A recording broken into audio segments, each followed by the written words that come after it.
I want to respond to the singular issue of what has happened in the media, Chair, the allegations that are being put upon us in the Ministry of Tourism, the ASTA conference. I mean, if we want to fight corruption, I think we can fight it. But when we politicize corruption, then there is where the challenge is. Investigation on ASTA has been there for the last 6 months. So officers in the ministry have written statements, PSCs has written statements, but it's not politicized. It is when Balala appears, it becomes politicized. It's a big catch. I can tell you, Chair and members of the committee, that ASTA is an association, American Society of Travel Agents. It's one of the top travel agents associations in America. And here in Kenya, we have a Kenya chapter. It's an association as well, non-profit. It's registered under the Societies Act. Use the mic. Is registered under the Societies Act. So this issue of tendering to a company is not a company. It's an association. And it is not tendered for services to be rendered to the ministry. It's a partnership. Ours is only sponsoring, part sponsoring of the event to take place.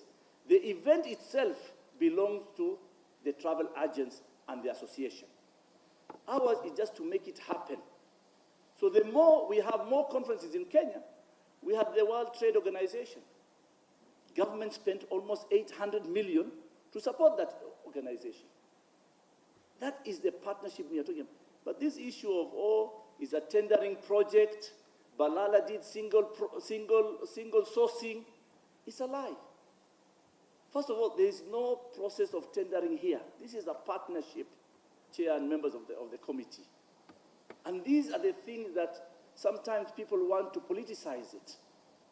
And there's nothing wrong of a minister going to AICC and write a statement, because all my staff have written statements. But why is it publicized as if it's a crime? I'm being judged as I've made a mistake. I can tell you very clear, if it's corruption, it's not Balala. And if it's breaking the law, it's not Balala. I am a well-seasoned politician and experienced civil servant. I know the law. We have gone, and this project, Chair, of ASTA did not even start with me. It started 2012. It went through the team. They did a bid the first time. The bid is to Kenya to host that event. That bid was done. We lost the first time. We won for 2016 for us to host it in 2017. They wanted a budget of 400 million, and we couldn't afford. In fact, we wrote to Treasury, can you give us 400 million to support this project? They said, we don't have money. The budget process is closed. Yeah? Can you look money from your recovery? When we looked, what we can afford to sponsor is only 100 million. That's why we gave 100 million. And we committed 100 million because already the bid has been won.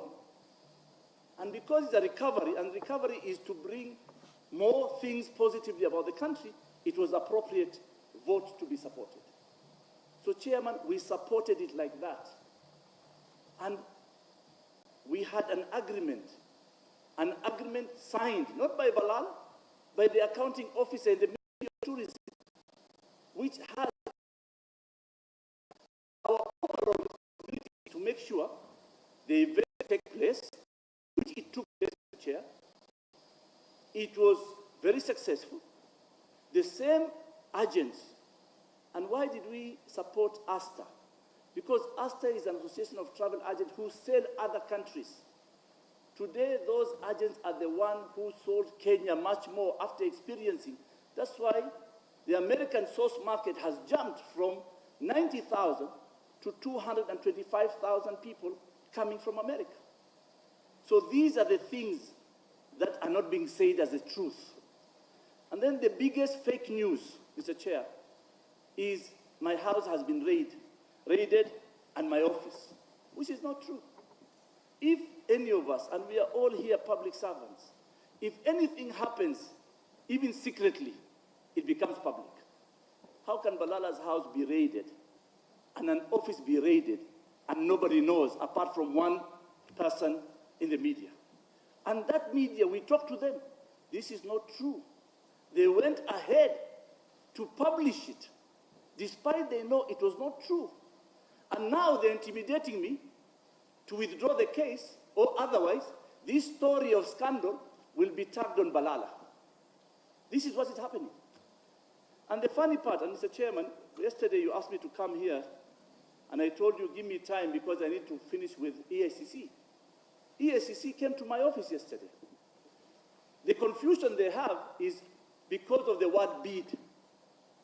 They think bidding is about tendering. But bidding to host a conference is for the country. And that was cleared very well with the Anti-Corruption Commission. But meanwhile, we were sitting there waiting for the proofreading and signing of that statement. Somebody asked me from those investigators, Balala, situambie, what is your plans for 2022? Really, Chairman. What does the Anti-Corruption Commission need to know about my political plans and ambitions for 2022? Am I running for governor for Mombasa? I'm shocked. Others, yes. I beseech you to actually stick to the point. So yes. Okay.